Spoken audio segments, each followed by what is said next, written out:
এককালে যেখানে রং বেরঙের ভাসমান বাড়ি ছিল সেখানে আজ ধুধু প্রান্তর। নদীর পানি কমে গিয়ে জেগে উঠেছে মাঠ। দেখলে মনেই হবে না এখানে কয় মাস আগেও সগর্বে বিরাজ করেছে আমাজন নদী। গত বছরের খরা আর এবছরের অপর্যাপ্ত বৃষ্টি দুয়ে মিলে কমে এসেছে আমাজন নদীর পানি। এতে কোথাও কমেছে নদীর গভীরতা, কোথাও জেগে উঠেছে চরাঞ্চল। এতে দুর্ভোগে পড়েছেন খেটে খাওয়া জেলেরা।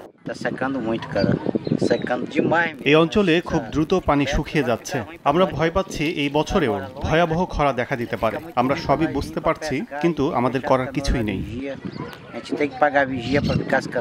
পানি কমে যাওয়ায় ক্ষতিগ্রস্ত হচ্ছে নদীপথে আমদানি রফতানি ব্যবস্থাও। মানাউসে এক বছরে রিও নেগ্রো নদীর গভীরতা ২৪ মিটার থেকে ২১ মিটারে নেমে এসেছে। এতে দুশ্চিন্তায় পড়েছে মুক্ত বাণিজ্য অঞ্চল ব্যবহারকারী প্রতিষ্ঠানগুলো। দুর্ভোগ এড়াতে তাই ব্যবসায়ীরা অনুরোধ জানাচ্ছেন নদীতে ড্রেজিং করার। জুন মাস থেকেই নদীর পানি কমে যাওয়ার আশঙ্কা প্রকাশ করেছিল ব্রাজিলের ভূতাত্ত্বিক পরিষেবা দফতর। তবে আশা ছিল এবছরের মাঝামাঝি থেকে দেখা মিলবে বৃষ্টির। তবে তা না হওয়ায় এবছর আমাজনে নেমে এসেছে বিপর্যয়। সাদিয়া তাসনিম, সময় সংবাদ।